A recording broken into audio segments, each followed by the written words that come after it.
Shri Mamadev education and charitable trust દ્વારા અખંડ સનાતની સંકલ્પ યાત્રાનું આયોજન કરવામાં આવી રહ્યું છે, જેના અનુસંધાને 12 દિવસ ભારતભરના પવિત્ર તીર્થ સ્થળોએ યાત્રા કરવામાં આવશે। આ 12 દિવસીય યાત્રામાં પવિત્ર તીર્થોના જળને સંકલિત કરીને વૈદિક વિધિથી અભિષેક કરવામાં આવશે, જેનો હેતુ ગુરુ શિષ્ય પરંપરા અને સનાતન ધર્મની સાચી દિશાને પુનઃ પ્રજ્વલિત કરવાનો છે। અખંડ સનાતન જનજાગૃતિ યાત્રા પરમ પૂજ્ય શ્રી 1008 પરિવ્રાજકાચાર્ય ક્ષોત્રિય બ્રહ્મનિષ્ઠ જગતગુરુ સ્વામી વીરભદ્રાનંદ ગિરી મહારાજ અનંત શ્રી વિભૂષિત પૂજ્યપાદ મામા સરકારના દિવ્ય સંકલ્પથી એક આધ્યાત્મિક મહાયજ્ઞ છે।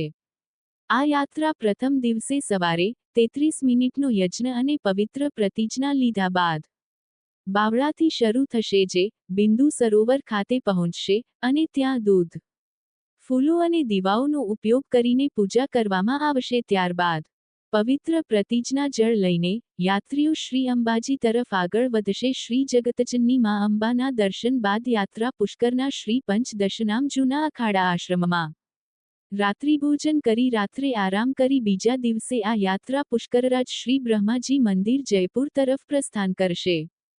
ત્યારબાદ જયપુરમાં શ્રી બાંકે બિહારી ઠાકોરજીના સંકલ્પ દર્શન કર્યા બાદ તેઓ आज रोज अँ उपस्थित तमाम पवित्र पुण्यस्थली जीवात्मा एवं पत्रकार ने मारा सत कोटि कोटि वंदन। जगतगुरु वीरभद्रानंद गिरी महाराज मामा सरकार मारू नाम है। गया आने गया हनुमान जयंती दिवस हतो त्यारे मने हरिद्वार अंदर दीक्षा आपवामां आवी। त्यारबाद आ हनुमान जयंती दिवस सुधी में एक पारदर्शकता हेतु थी कोईपण मीडिया सामू के कोईपण चेनल सामू रजूआत मारी कोई करी नहीं, पण हवे मारे एक अखंड सनातन जन जागृत यात्रा एक संकल्प साथे आजे गुजरातनी अंदर अमदावाद थी एक बावड़ा जे स्थान छे मारू त्यां आश्रम छे त्यांथी शरूआत करी अने ओम पर्वत सुधी मारे आ यात्रा लई जवानी छे।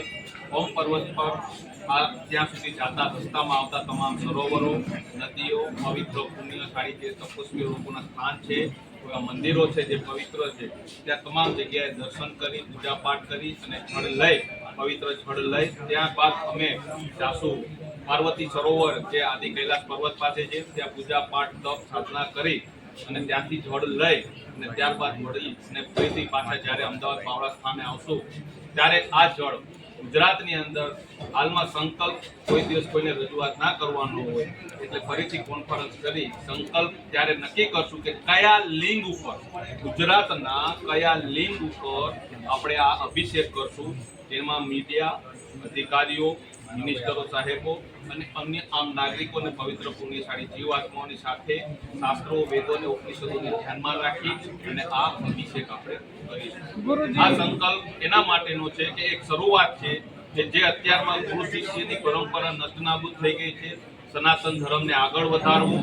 અત્યારમાં જે સનાતન ધર્મથી જોડાયેલા જે લવ જિહાદને લગતા કેરા વિરોધ વિધર્મી લોકો કાર્ય કરે છે, જે 70 પ્રકારના છે, જે ટૂંક સમયમાં રજૂઆત કરી છે કે કયા કયા દેશ ઉપર છે, તેના ઉપર આપણે મામા સાહેબના અને મહાદેવના આદેશ અનુસાર આ એક સંકલ્પ કરી રહ્યા છે। યુવાઓને સનાતન ધર્મને લઈને શું વિચાર આપવો છે? યુવાઓને મારે ખાસ નમ્ર વિનંતી છે કે સનાતન માત્ર કોઈ એક પૂજા પાઠનો વિષય નથી।